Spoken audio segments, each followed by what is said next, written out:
Manen jatend piny Kenya Uhuru Kenyatta otelone jogo manotio e sirkal mare e timo limbe dala mosenindo Profesa George Magoha.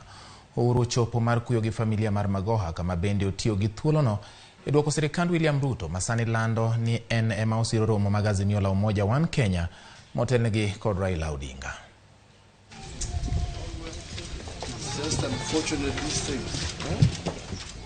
E limbe ne dala manen jatend migao mar somo mosenindo ngire George Magoha, manen jatend piny Kenya Uhuru Kenyatta oywago Magoha koko ni nen jatich manochiwore kendo ne tiyo gi chunye duto. I got to realize that this was a man who was not interested in position, but rather what he could do with position. When I made him a minister, I made the right choice in putting at the helm of education a man who deserved that position. Uhuru mabende ne oten kod moko kuom mane gin jotend migepe piny owacho mare oluwo ni piny Kenya wito wuoyi mane ni kod lony mamalo, jaratiro kendo manochiwore kelo lokruok ne piny Kenya. He was a man who did not fear speaking to truth, a man of great integrity, a hard-working Kenyan, a sincere Kenyan, a man who was dedicated to the cause of education in this country.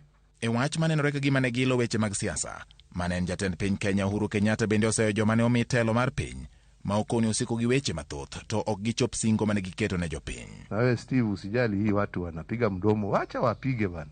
Najua mtu ambaye hana kitu kingine ya kufanya lazima apige mdomo. Wacha wapige mdomo.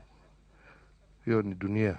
Sisi tunaendelea na yetu. E kindeno jatend duond bura mar Wiper Kalonzo Musyoka onyiero joma temo mieno Uhuru Kenyatta gi chilo ka okoni mago gin jonyiego ma gilit gi Uhuru Kenyatta kendo ok gimor gi dongruok mag jowetegi. What would George think of hearing is number one, because I've heard about number one severally. Number one now being victimized. I want to tell you Kenyans, if anybody was today to go out and seem to victimize President Uhuru Kenyatta, I don't know what is going to happen to this country. Kalonzo paro Magoha kaka jatelo mane ok dew wach mag dhoudi kendo notiyo ne jo Kenya maonge kwede mora mora. He himself went beyond tribal boundaries. Why would he then get himself constrained here to talk of Aluo, Aluya, Mkamba, Kikuyu? Mane en jatend migao mar arita Fred Matiang'i mabende ne otiyo gi mosenindo George Magoha machiegni kochakore mbalariany nyaka e migao mar somo.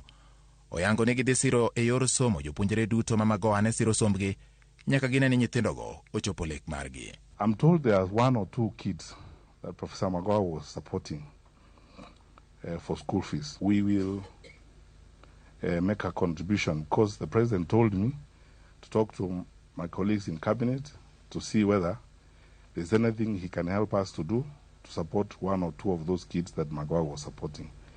Let none of them be stranded on account of our brother's departure. Kaka yor chiwo luor ne mosenindo ngire George Magoha kendo keto rapar mosiko kaluwore kod tije, Matiang'i koni kade ber to nowinjo bed ni iketo gimoro minyalo luong godo nying mosenindo George Magoha kaluwore kod chiwruok mare e tiyo ne piny Kenya. I hope that somebody somewhere in this environment, in the context of all these things that happen and the cacophony and the noises that we hear every day, many of them unhelpful to anybody, will think about how we can immortalize Professor Magoha's contribution to our society. Either one university will create a chair and name it after Professor Magoha, or a scholarship program and name it after Professor Magoha, or name a research program after Professor Magoha. And actually, if people were to be very honest and sincere, like the universities, and do something like that. Otherwise, there's not going to be peace. I'll be in trouble.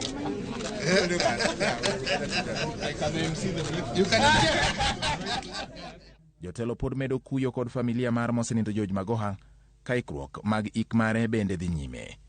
George Magoha ibiro kowe kar yweyo mare mogik tarik 11 dwe mar 2.